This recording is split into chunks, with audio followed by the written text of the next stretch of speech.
আবু দাউদের 2532 নম্বর হাদিসের বর্ণনা, 2532। এই হাদিসে কি বলে দেখেন, قال رسول الله صلى الله عليه وسلم ثلاثة من أصل الإيمان। নবীজি বলেন ঈমানের মূল হলো তিনটা। বলেন ঈমানের মূল কয়টা? মানে অনেকগুলো আছে, এর মধ্যে সবচেয়ে বেশি মূল কয়টা? এক নম্বর আল কাফু আম্মান ক্বালা লা ইলাহা ইল্লাল্লাহ। পড়েন তো আপনি আমার সাথে, পড়েন। এ দেখেন উনি পড়ছে না, আমিও দাবি করে আমি মুমিন আর উনিও দাবি করে উনি মুমিন। আমার উপর প্রথম কাজ হলো আমি ওনারে কষ্ট না দেওয়া। এটা ঈমানের মূল বিষয়ের একটা বিষয়, যে লা ইলাহা ইল্লাল্লাহ ওয়ালাকে তুমি কষ্ট দিবা না। এটা প্রথম। আল কাফু আম্মান ক্বালা লা ইলাহা ইল্লাল্লাহ, যে লা ইলাহা ইল্লাল্লাহ মুখে বলে অন্তরে বিশ্বাস করে এই ব্যক্তিকে আমি কষ্ট দিতে পারবো না। এটা ঈমানের মূল বিষয়ের একটা বিষয়। দ্বিতীয় বিষয় ওয়ালা নুকাফিরুহু বিযামবিন, কোন মুমিনকে শুধু গুনাহের কারণে আমরা তাকে কাফের বলবো না। তিন নাম্বার ওয়ালা নুখরিজুহু মিনাল ইসলামি বিআমালিন, কোন আমলের কারণে কোন মুসলমানকে ইসলাম থেকে বের করে দিব না। কোন আমলের কারণে ইসলাম থেকে তাকে আমরা বের করে দিব না। হ্যাঁ হুজুর তার ব্যাপারে কোনো ফতোয়া আসবে, এটা ফতোয়া বিভাগ ফতোয়া দিবে, আপনি কথায় কথায় কাউরে কাফের বলে ফেলবেন।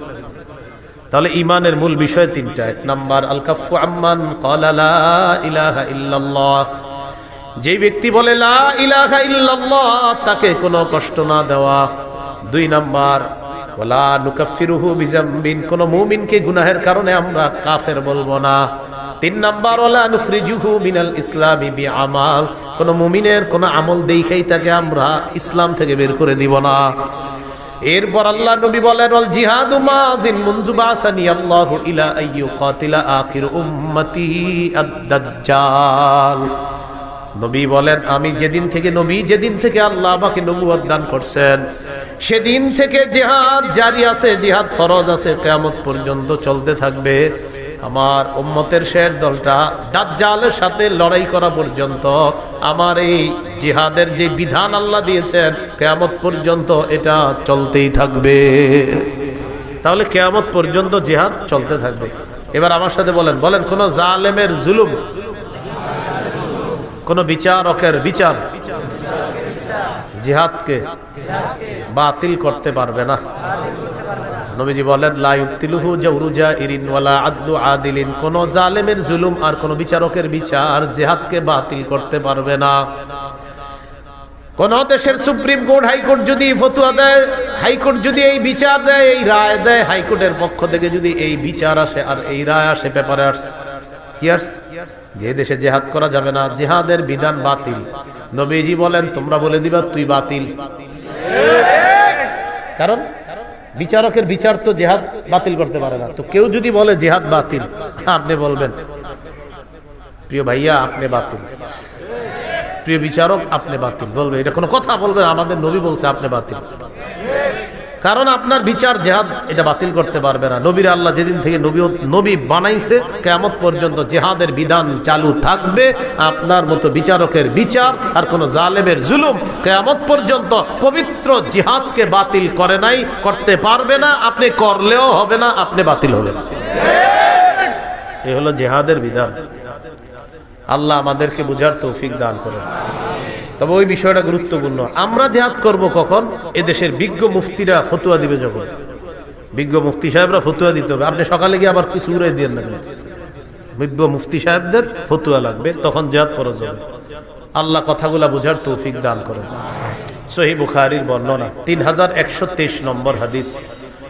عن أبي هريرة رضي الله تعالى عنه قال قال رسول الله صلى الله عليه وسلم تكفل الله لمن جاهد في سبيل الله لا يخرجه إلا الجهاد في سبيله وتصديق كلماته بأن يدخله الجنة أو يرجعه في مسكنه الذي خرج منه ما نال من أجر أو غنيمة।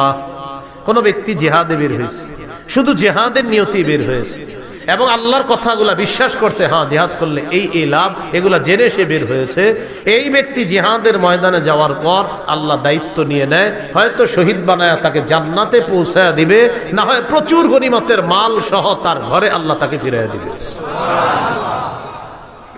সহিহ মুসলিমের বর্ণনা 1878 নম্বর হাদিস। قال رسول الله صلى الله عليه وسلم مثل المجاهد في سبيل الله كمثل الصائم القائم القانت بآيات الله لا يفتر من صيام ولا صلاة حتى يرجع المجاهد في سبيل الله। নবীজি বলেন, কোন ব্যক্তি নফল রোজা রাখে, নফল নামাজ পড়ে, আর নামাজের মধ্যে ধারাবাহিক কোরআন তেলাওয়াত করে। কোন ব্যক্তি নামাজের মধ্যে আছে, নফল নামাজের মধ্যে কোরআন তেলাওয়াত করতেছে, আর লোকটা রোজা অবস্থায়, এক হলো সে রোজাদার, আরেক হলো সে নামাজের মধ্যে আছে, আরেক হলো সে আল্লাহর কোরআন তেলাওয়াত করতেছে। সবগুলাই গুরুত্বপূর্ণ। নবীজি বলেন, এই ব্যক্তি কোন রকম ক্লান্তিহীন ভাবে এই ইবাদত করলে যে সওয়াব, নফল নামাজ ধারাবাহিক পরে রোজাও রাখে আর তেলাওয়াত করতেছে, কোনো ক্লান্ত নয়, এই লোকটা ক্লান্ত হয় না। এই ক্লান্তিহীন নামাজ রোজা, ক্লান্তিহীন তেলাওয়াত করে সেই ব্যক্তি যেই সওয়াব পাবে, আল্লাহর রাস্তায় যেই মুজাহিদ, এই মুজাহিদ জিহাদে যাওয়ার পর ফিরে আসার আগ পর্যন্ত এই পরিমাণ সওয়াব আল্লাহ তার আমল নামায় দিয়ে দেয়। চলতে থাকে আমল নামায়। এটা মুজাহিদ যদি আল্লাহর রাস্তায় যায়। আবু দাউদের বর্ণনা 1449 নম্বর হাদিস। এই হাদিসের বর্ণনাকারী সাহাবীর নাম আব্দুল্লাহ ইবনে হুবশিগিল খাসআমি রাদিয়াল্লাহু তাআলা। তিনি বলেন, আন্না রাসূলুল্লাহ সাল্লাল্লাহু আলাইহি ওয়াসাল্লাম সুইলা আইয়ুল আমালি আফজালু ইয়া রাসূলুল্লাহ। নবীজিকে জিজ্ঞাসা করা হলো, হুজুর কোন আমল সবচেয়ে শ্রেষ্ঠ? নবীজি বললেন, তুলুল কিয়াম, লম্বা সময় নামাজে দাঁড়ায়া থাকা, এটা শ্রেষ্ঠ আমল। শীতকালে লম্বা সময় একটু নামাজ পড়েন, তাহাজ্জুদ পড়েন, লম্বা সময় একটু দাঁড়ায় থাকেন শীতকালে। বলেন ইনশাআল্লাহ। 4 রাকাত সুন্নত একদম 3.5 মিনিটের বেশি লাগাবি না। কি বলেন? কয় রাকাত? 4 রাকাত। প্রথম 2 রাকাত মনে করেন ঠিক মতো পড়ছে, পরে ইমাম সাহেব জামাতে দাঁড়াইবো, পরের 2 রাকাত পুরাই বুলেট শুরু হয়ে গেছে। কি ঘটনা কি?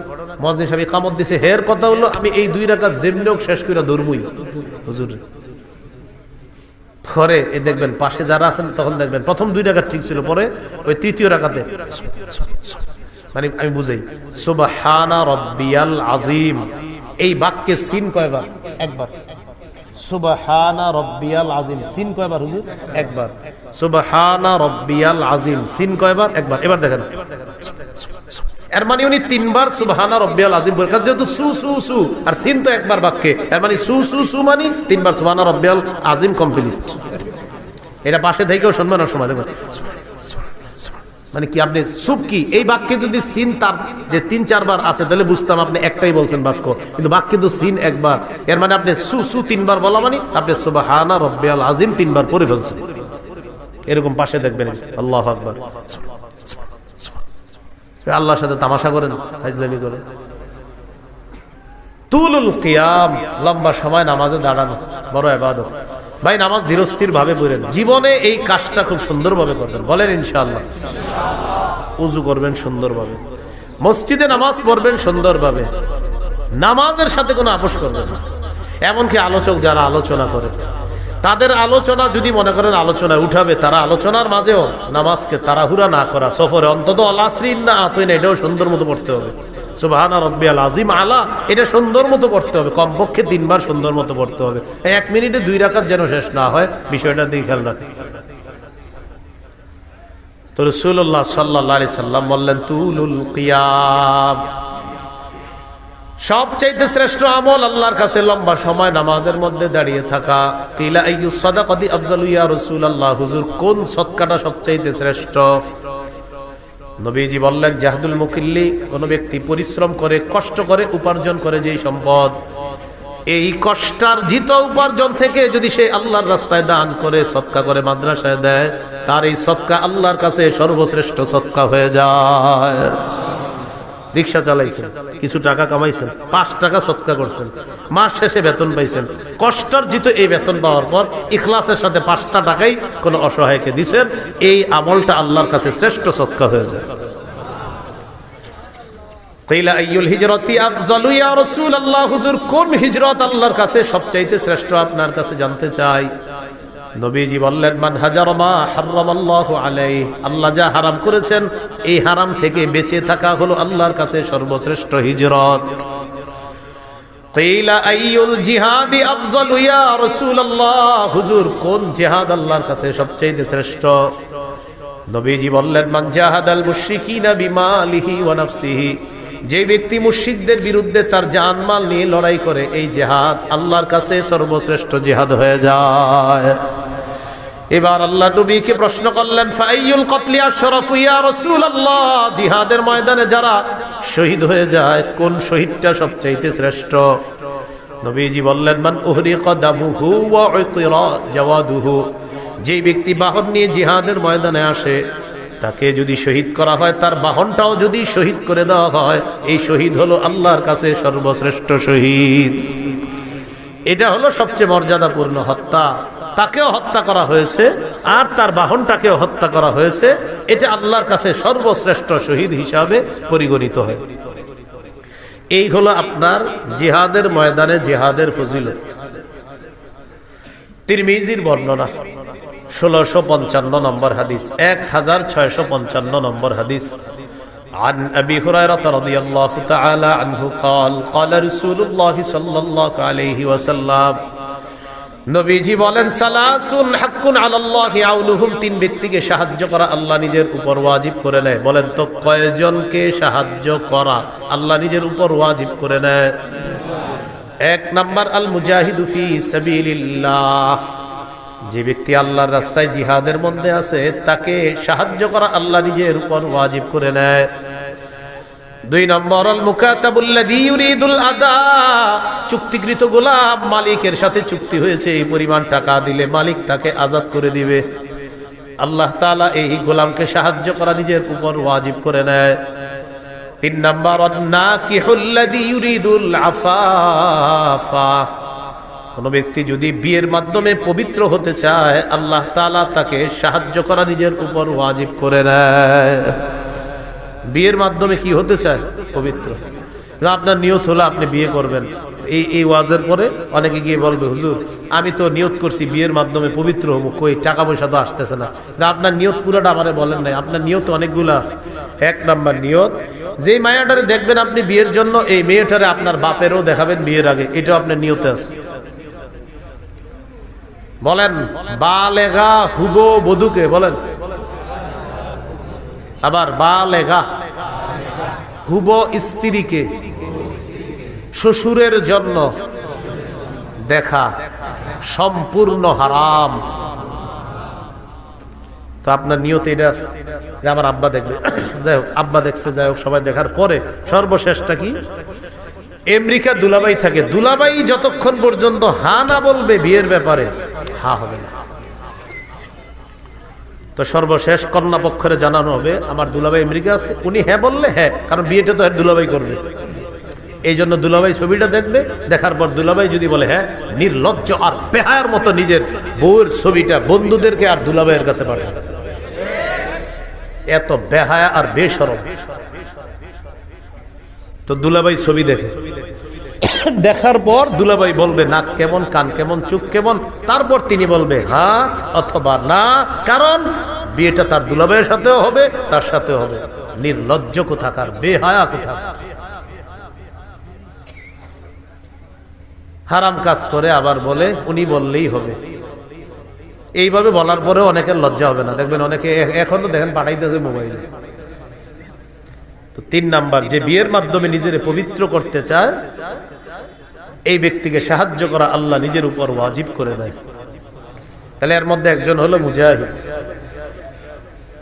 তিরমিজির বর্ণনা 1656 নম্বর হাদিস, 1656 এই হাদিসের মধ্যে আছে, عن أبي هريرة رضي الله تعالى عنه قال قال رسول الله صلى الله عليه وسلم, নবীজি বলেন লা ইউকলাবু আহাদুন ফি সাবিলিল্লাহ ওয়াল্লাহু আ'লামু বিমা ইউকলামু ফি সাবিলিহি ইল্লা জাআ ইয়াউমাল কিয়ামাতি ওয়াল লাউনু লাউনুদ দাম ওয়ার রিহু রিহুল মিস।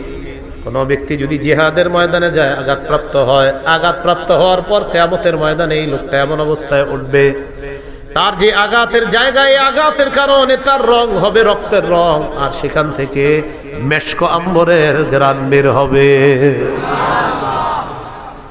তাহলে গেল জিহাদ, জিহাদের ময়দান। এবার বলেন শহীদ, বলেন শহীদ, বলেন আল্লাহ তাআলা যদি কখনো আমাকে তৌফিক দান করে, সবাই বলেন আমি আল্লাহর পথে শহীদ হব ইনশাআল্লাহ। সহিহ মুসলিমের বর্ণনা 1909 নম্বর হাদিস।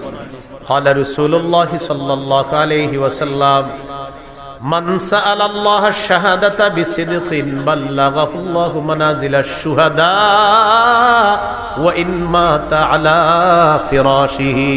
এলাকার নাম কি? ফুলতলা। এই ফুলতলার একজন নিয়ত করছে, আল্লাহ আপনি যদি আমারে কখনো সুযোগ দেন আমি শহীদ হব। কোন এলাকার? ফুলতলা।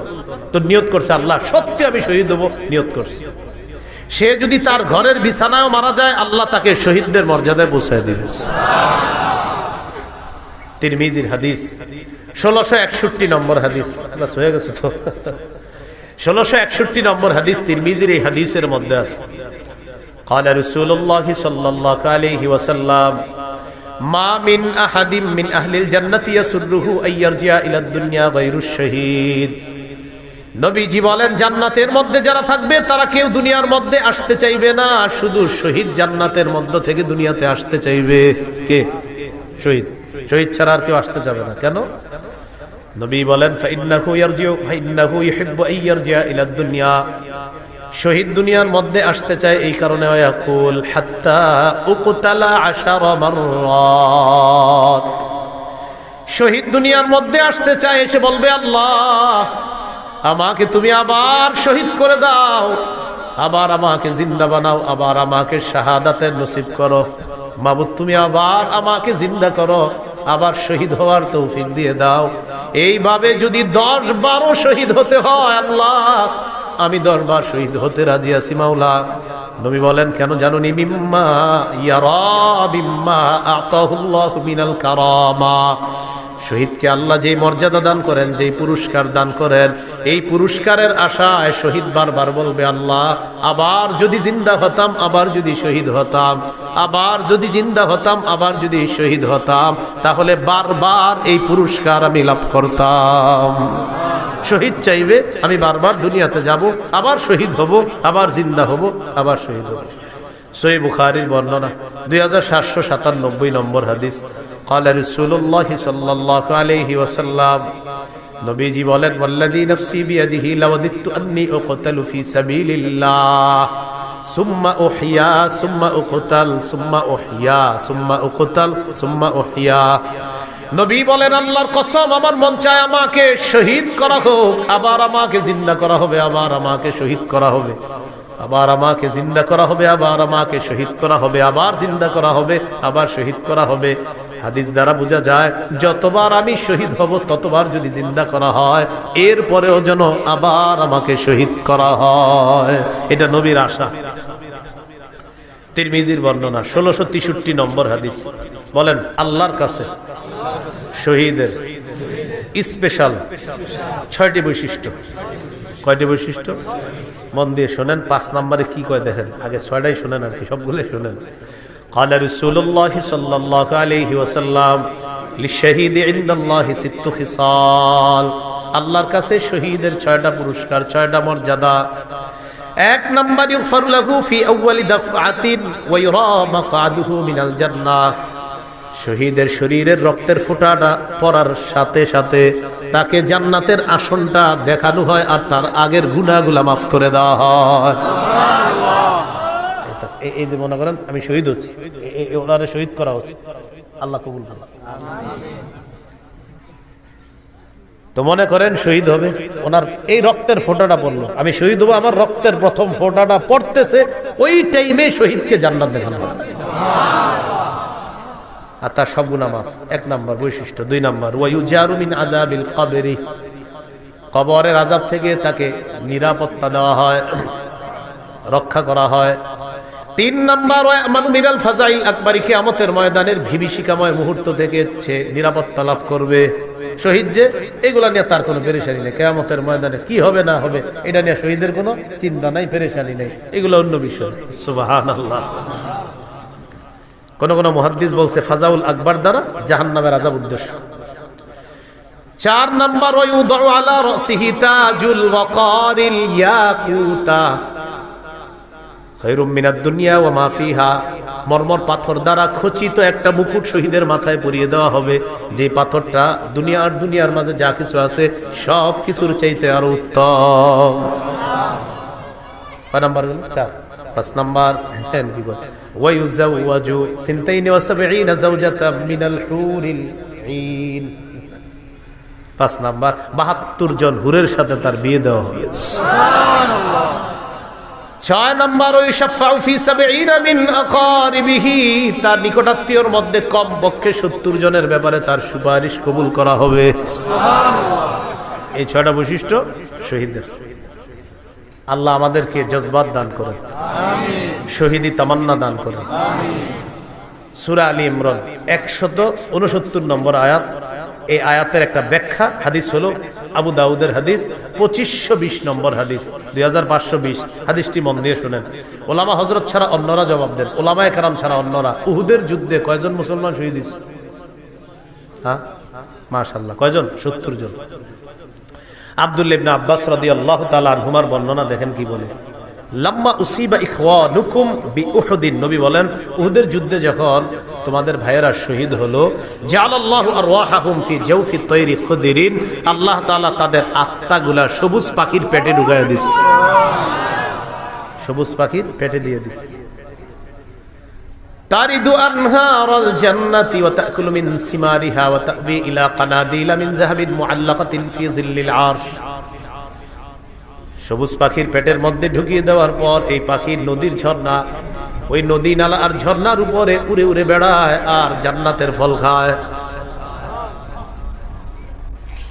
জান্নাতের ফলমূল খায়। ওয়া তাবি ইলা কানাদিলা মিন যাহাবিন মুআল্লাকাতিন ফি জিল্লিল আরশ, আরশের নিচে স্বর্ণ দ্বারা তৈরি করা ফানুস আছে, ওই ফানুসের মধ্যে গিয়ে পাখিগুলা বসে। পাখি তো পাখির ভিতরে কার আত্মা? শহীদের।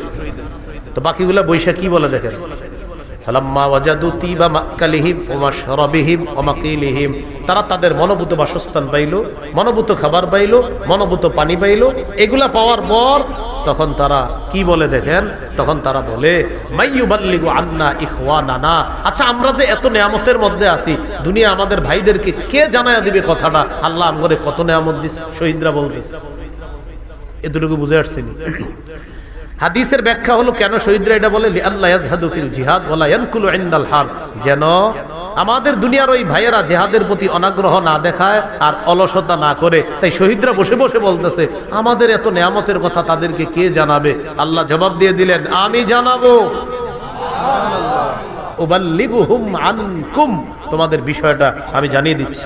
তখন আল্লাহ সূরা আলী ইমরানের 169 নম্বর আয়াত নাজিল করছে। 4 পারা হাফিজি কোরআন মাজিদ অনুযায়ী 11 নম্বর পৃষ্ঠা দেখবেন, মাঝের একদম একটু পরে আছে আয়াতটা। আল্লাহ বলেন, ওয়ালা তাহসাবান্নাল্লাযীনা কুতিলু ফি সাবিলিল্লাহি আমওয়াতা, যারা আল্লাহর রাস্তায় শহীদ হয় তাদেরকে তোমরা মৃত বলো না, বালহুম আহইয়া, বাল আহইয়াউন, তারা জীবিত। ইনদা রাব্বিহিম ইউরযাকুন, রবের কাছে তাদেরকে রিজিকের ব্যবস্থা করা হয়, তাদেরকে খাবারের ব্যবস্থা করা হয়। তাহলে শহীদ হওয়ার নিয়ত আসেনি সবার ইনশাআল্লাহ। ক্রেতাকে, বিক্রেতা, দ্রব্য জান্নাত, দ্রব্য জান্নাত, মূল্য জান্নাত, বাজার জিহাদের ময়দান। আবার ক্রেতা, বিক্রেতা, দ্রব্য জান্নাত, মূল্য জান্নাত, আর বাজার জিহাদের ময়দান। তাহলে জিহাদ, জিহাদের ময়দান আর হলো শহীদের তামান্না, এগুলো আমরা মনে রাখবো ইনশাআল্লাহ। আল্লাহ তাআলা আমাদের সকলকে যে কথাগুলো শুনলাম বললাম, আমরা সবাই যেন কথাগুলো আমাদের জীবনে আমরা বাস্তবায়ন করতে পারি, আল্লাহ তৌফিক দান করেন। আল্লাহ আমাদের সকলকে জান্নাতে আবার একসাথে দেখা করার তৌফিক দান করেন। সুবহানাল্লাহি ওয়া বিহামদিহি, সুবহানাকাল্লাহুম্মা ওয়া বিহামদিক, আশহাদু আল্লা ইলাহা ইল্লা আনতা, আস্তাগফিরুকা ওয়া আতুবু ইলাইক। আজকে আপনারা আমি গাড়িতে যাইতে যাইতে যাদের মিম্বরের আমানত একটা